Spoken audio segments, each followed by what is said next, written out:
Video ini merupakan video yang kedua, lanjutan dari video yang pertama tentang gambaran Alkitab secara umum.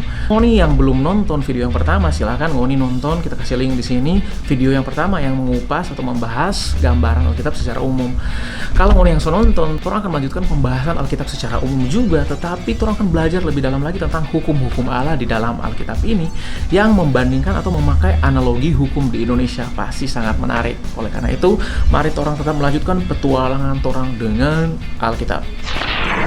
Kalau bicara soal hukum Allah, pasti yang ada di torang pikiran itu 10 perintah Allah atau 10 hukum Allah. Yang sebenarnya teman-teman, total dari semua hukum Taurat di Alkitab, di Kejadian, Keluaran, Imamat, Bilangan, Ulangan, di 5 kitab Taurat ini, totalnya ada 613 hukum Taurat yang harus ditaati oleh orang Israel pada waktu itu, bahkan sampai hari ini.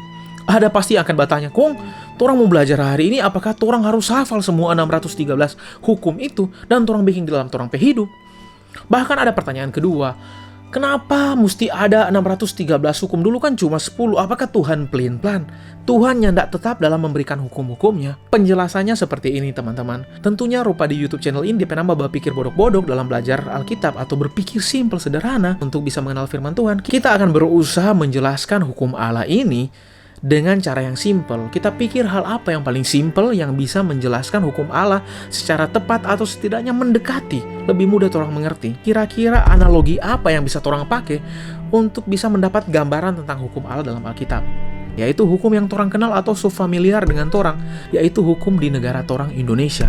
Orang mesti mengucap syukur teman-teman terlahir sebagai warga negara Indonesia. Karena apa? Sebenarnya di tompe negara ini Tuhan sudah menaruh hukum-hukum yang bisa nanti orang pelajari, setidaknya mempermudah orang untuk bisa mengenal hukum-hukum Allah di dalam Alkitab. Misalnya contoh untuk menjawab pertanyaan, kenapa dulu sebenarnya cuma ada 10 hukum dan tiba-tiba sudah jadi banyak, jadi 613 hukum Taurat? Tuhan pelin-pelan. Jadi kenapa hukum Taurat atau hukum-hukum Allah begitu banyak difirmankan di dalam Alkitab? Menjelaskan itu begini teman-teman, hukum di Indonesia pun sebenarnya ada banyak. Sampai hari ini ada sekitar 43.000 undang-undang di Indonesia. Itu banyak sekali. Dan tidak ada satupun orang yang hafal mati semua itu. Itu kenapa bisa seperti itu? Zaman dulu bahkan di pertama-tama kemerdekaan Indonesia, undang-undang yang dipakai itu cuma ada undang-undang dasar. Tapi kenapa bisa banyak seperti itu? Karena seiring dengan berkembangnya masa di Indonesia, seiring dengan berkembangnya perilaku hidup manusia di Indonesia, maka harus dibuatlah hukum-hukum yang baru karena ada perbuatan-perbuatan yang jahat yang belum ada undang-undangnya. Jadi otomatis pemerintah di Indonesia semakin hari membuat undang-undang yang baru untuk menjaga masyarakat Indonesia untuk melakukan kejahatan-kejahatan yang belum ditulis di dalam produk perundang-undangan, atau untuk menjaga perbuatan-perbuatan dari masyarakat Indonesia yang belum ada undang-undangnya. Sebagai contoh, kalau orang ingat di sekitar tahun 2013, 7 tahun lalu, ada seorang artis terkenal bernama Raffi Ahmad. Dia ditangkap karena menggunakan narkoba, tetapi yang menjadi aneh, kenapa Raffi Ahmad pas ditangkap tiba-tiba sudah dikeluarkan lagi? Hukuman atau vonisnya itu beda dengan pengguna narkotika yang lain. Apakah karena dia artis? Ya enggak teman-teman, tetapi sudah begitulah sistem hukum di Indonesia, bahwa ternyata Raffi Ahmad menggunakan narkotika namanya katinon, di mana katinon ini merupakan jenis narkotika yang belum diatur dalam Undang-Undang Narkotika dan Psikotropika di Indonesia. Sedangkan di dalam hukum-hukum di Indonesia, itu di dalam KUHP atau Kitab Undang-Undang Hukum Pidana, dalam pasal 1 ayat 1 menganut asas yang namanya asas legalitas. Asas legalitas ini bunyinya seperti ini. Setiap perbuatan tidak dapat dipidana atau dihukum kalau belum ada undang-undang yang mengatur perbuatan tersebut. Jadi otomatis Raffi Ahmad ketika menggunakan katinon, jenis narkotika baru di Indonesia yang belum ada undang-undangnya, itu tidak bisa dihukum dan dipidana. Jadi sebenarnya cara negara Indonesia untuk membuat orang-orang tidak melakukan kesalahan yang sama, yaitu dengan merevisi undang-undang yang lama atau tidak membuat undang-undang yang baru, supaya tidak ada orang-orang atau masyarakat yang melakukan kejahatan yang sama lagi. Sama halnya dengan di Alkitab teman-teman. Kira-kira seperti itulah yang dilakukan Allah di dalam Alkitab kepada umat Israel. Tuhan memilih dan mengkhususkan bangsa Israel karena sesuai dengan janjinya kepada nenek moyang bangsa Israel, yaitu Abraham, bahwa dari keturunannya bangsa Israel ini akan lahir seorang juru selamat atau Mesias. Jadi seorang Mesias atau juru selamat tidak mungkin lahir dari bangsa yang menyembah berhala. Tetapi pada kenyataannya umat pilihan Allah ini, bangsa Israel, berzina kepada Allah dengan menyembah berhala. Dorang hidup secara moral, dorang melakukan perzinahan, dorang membunuh, mencuri, sehingga di Gunung Sinai Tuhan berfirman kepada Musa untuk memberikan 10 hukum Allah yang pertama yang nantinya harus diberikan kepada umat Israel yang waktu itu jahat dan memberontak kepada Allah. Tapi apa yang terjadi teman-teman?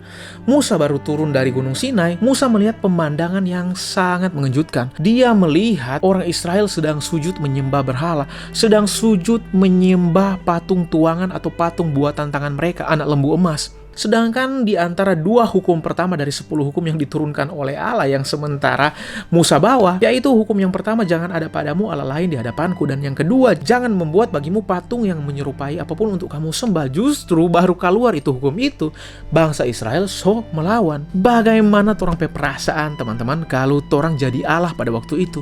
Pasti sakit sekali torang hati. Sehingga wajarlah di perjanjian lama seolah-olah Tuhan banyak menghukum atau Tuhan marah-marah.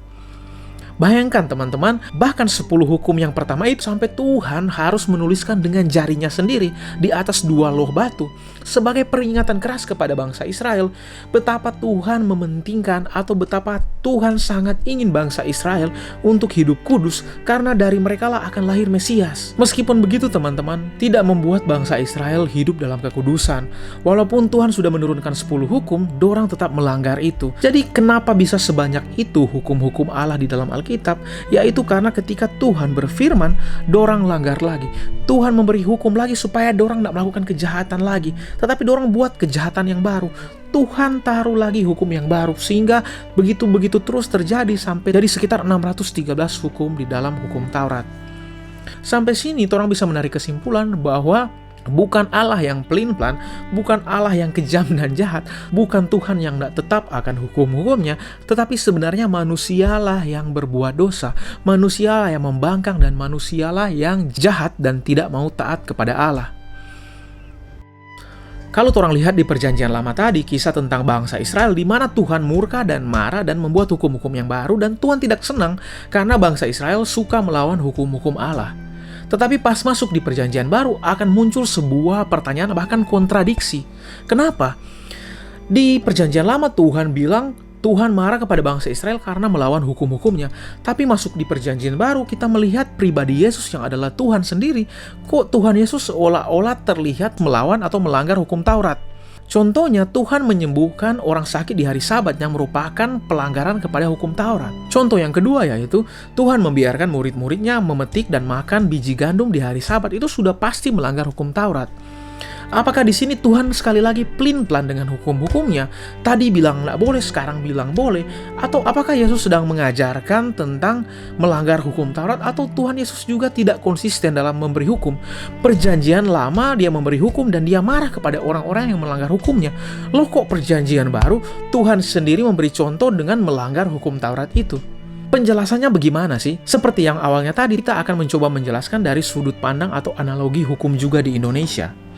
Kita sebutkan tadi hukum di Indonesia ada banyak, dan yang paling tinggi itu Undang-Undang Dasar. Dari Undang-Undang Dasar lah dibuat undang-undang di bawahnya, ada peraturan pemerintah, peraturan presiden, peraturan menteri, peraturan-peraturan di daerah, dan peraturan-peraturan yang lebih kecil. Itu ada di pasal 7 Undang-Undang nomor 15 tahun 2019 tentang peraturan atau tata cara pembentukan undang-undang yang baru. Di dalam undang-undang itu sudah diatur tata urutan dari undang-undang yang paling tinggi sampai yang paling bawah, di mana undang-undang yang ada di bawah tidak boleh bertentangan dengan undang-undang yang di atas.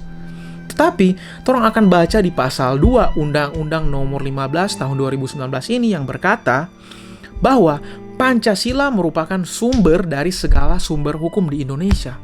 Ternyata teman-teman, di atas peraturan perundang-undangan, di atas undang-undang masih ada yang lebih atas lagi, yaitu Pancasila yang merupakan ideologi negara Indonesia. Pancasila merupakan sumber dari segala sumber hukum di Indonesia. Dari Pancasila lah dibuat undang-undang dasar. Kalau orang lihat, tidak ada satupun pasal di Pancasila yang tidak dituangkan di dalam undang-undang dasar. Bahkan di undang-undang yang paling kecil di bawah, tidak boleh bertentangan dengan hukum yang paling tinggi, yang paling di atas, yaitu Pancasila.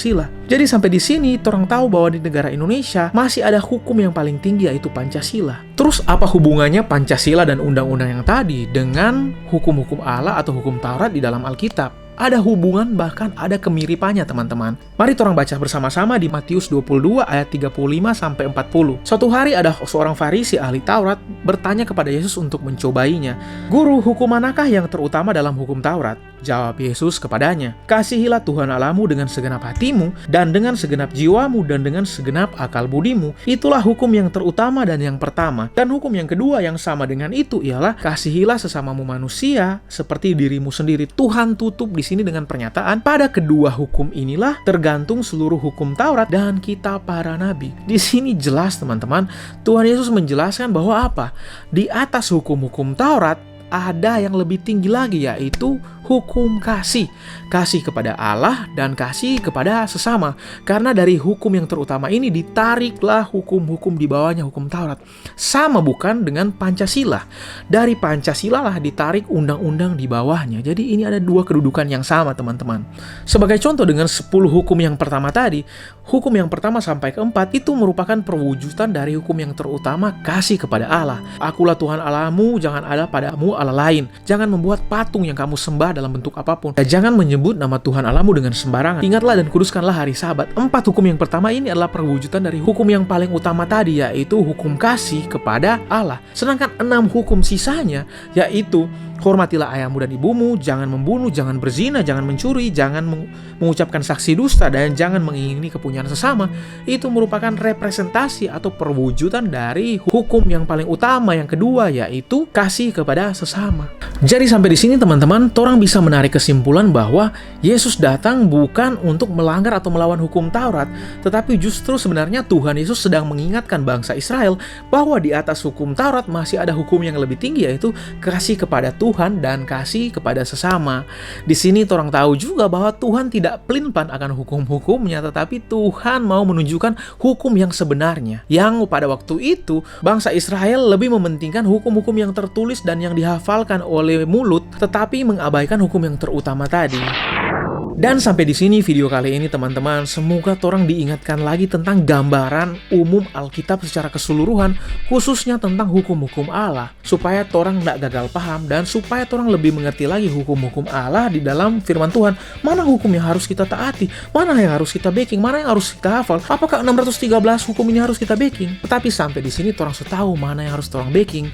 Biarlah melalui video ini orang mengerti dan orang tahu merubah hati bahwa orang harus mengasihi Allah lebih lagi daripada hukum-hukum yang dihafalkan oleh mulut. Dan dari sini orang bisa belajar lagi bahwa ada hukum yang lebih penting dari hukum-hukum Taurat tadi, yaitu kasih kepada Allah dan kasih kepada orang sesama. Semoga video kali ini memberkati. Dan satu kita pesan terakhir sekaligus kita punya doa juga di kitab Lukas 24 ayat 45. Lalu Yesus membuka pikiran mereka sehingga mereka mengerti kitab suci. Kita berdoa semoga Tuhan membuka orang pikiran semua dan mengerti firman-firman. Sampai baku dapa di video yang selanjutnya. Tuhan Yesus memberkati.